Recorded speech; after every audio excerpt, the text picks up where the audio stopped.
Les amis, si c'est ça là, ce qu'on vient de voir là exactement dans ce match-là, si c'est ça qui va jouer contre Manchester City, vous pouvez déjà commencer à préparer vos mouchoirs parce que vous allez énormément pleurer. Ce Real de Madrid est extrêmement faible. Et les gars, on va pas débriefer pendant 10 minutes. Franchement, ce débrief-là, je vais essayer de faire le maximum possible pour que ça ne dépasse pas 5 minutes parce que y a pas grand-chose à dire. Cette équipe est extrêmement faible. Après, je suis d'accord avec vous. Il y avait beaucoup d'absents. Ancelotti a essayé de mettre des jeunes joueurs, surtout en charnière centrale. Mais quand tu es Real Madrid et que tu joues face à Leganés, je suis désolé.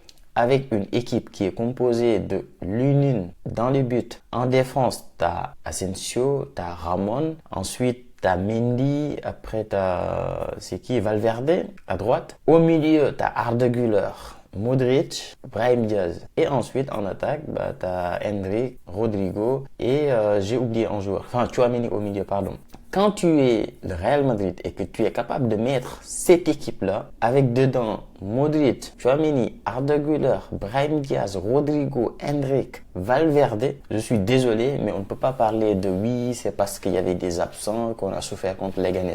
Oui, Leganés, c'est une équipe qui est chiante, qui peut jouer également au foot, mais quand tu es le Real Madrid et que tu mets ce classement-là, même si c'est pas ton équipe titulaire, tu ne dois pas proposer un jeu aussi dégueulasse. C'est pour ça que je vous dis parfois que j'ai l'impression qu'au Real Madrid, il n'y a pas d'entraînement. Il n'y a pas de consigne, il n'y a rien en fait. Parce qu'on le voit. Quand il y a les titulaires, ils se débrouillent un peu. Même avec les titulaires, on ne joue pas au football. Le Real, cette année, de toute façon, on ne joue pas au football. Mais parfois, quand tu as les titulaires, vu que c'est des grands joueurs, tu as quand même Valverde au milieu. Tu peux avoir Ceballos. Devant, t'as Vinicius, t'as Rodrigo, t'as Mbappé, etc. C'est des grands joueurs. Même s'il n'y a pas vraiment un tactique, même s'il n'y a pas quelque chose de clair, ils savent, eux, essayer de combiner entre eux pour marquer, pour proposer quelque chose de temps en temps. Sauf que quand tu changes complètement ton équipe et que en plus de ça, le Real Madrid, c'est pas une équipe qui s'entraîne, il n'y a pas de plan de jeu, il n'y a pas de tactique, il n'y a rien, c'est encore pire. Et on l'a vu dans ce match-là. Moi, j'ai vu Arda Güler faire n'importe quoi, il faisait ce qu'il voulait. Arda Güler, je ne sais pas.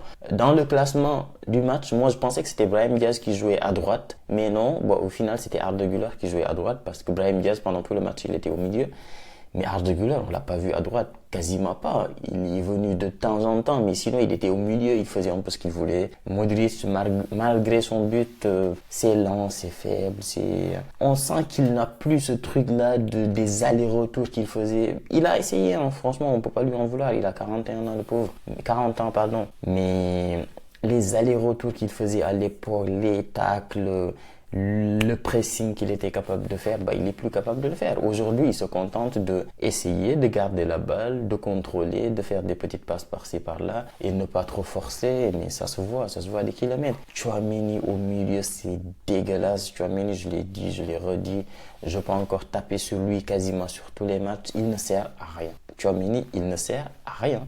Ne me parlez pas d'une frappe ou deux frappes qu'il a fait, un dribble qu'il a fait, etc. Oui, c'est normal. Quand tu es joueur et que tu joues 90 minutes, même moi, tu me mets sur un terrain pendant 90 minutes. De temps en temps, je suis capable de faire des petites fulgurations. Parfois, je suis capable de faire un tir, des petits dribbles. Mais regardez le match dans l'ensemble. Les positionnements, les déplacements, les courses, c'est compliqué. Tchouaméni, c'est très, très faible. Tchouaméni, vous ne vous rendez pas compte.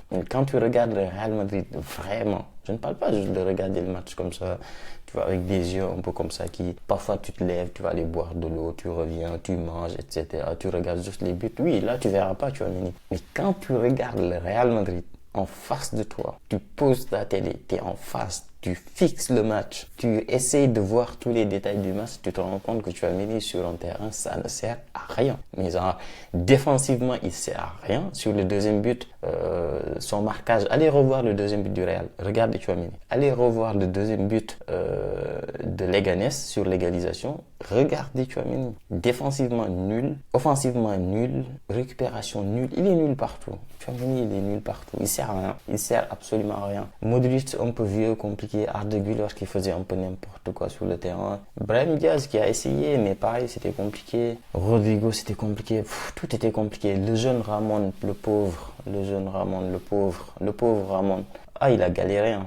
Moi, je pensais qu'il allait jamais revenir dans ce match, mais finalement il est revenu. Et franchement, c'était une grosse erreur de le faire revenir dans ce match parce que moi je pense que je pense qu'Ancelotti il n'a pas voulu le sortir parce que quand tu le sors, tu le démoralises, tu le tues, tu tues presque sa carrière. Un joueur comme ça, premier match, qui galère face à Leganés, à la mi-temps tu le sors, bah tu tues complètement sa carrière. Donc je pense qu'il a pensé un peu à des trucs comme ça, il s'est dit bon c'est pas grave, je vais le laisser, on joue Leganés, on mène 2 à 0, etc. Je pense que c'est pour ça qu'il l'a laissé, mais dans un match, vrai match, si on était mené ou bien si on était à 0-0, jamais de la vie il revient sur le terrain. Il est revenu tout simplement parce qu'on menait au score et c'est un jeune, il a voulu le laisser jouer. Mais c'était une grosse erreur, c'était une très très grosse erreur. Donc ça va être chaud. Si c'est cette défense-là, j'espère. Vous savez, pour une fois, je peux être d'accord de mettre Tchouaméni en défense. Tchouaméni, je ne le veux pas dans mon équipe. Mais pour une fois, je peux être d'accord qu'il soit en défense avec Asensio parce que tu n'as pas le choix. Mais ça, non, Ramon Asensio, pas d'expérience, c'est rien. Face à Manchester City, tu vas ramasser 5-0, 6-0. Non, c'est pas possible. Donc ce match-là, on va pas trop tergiverser. Je parle doucement parce que j'ai mes voisins qui sont à côté. Mais dites-moi ce que vous avez pensé du match. Abonnez-vous, likez et nous on se dit à très vite pour une nouvelle vidéo.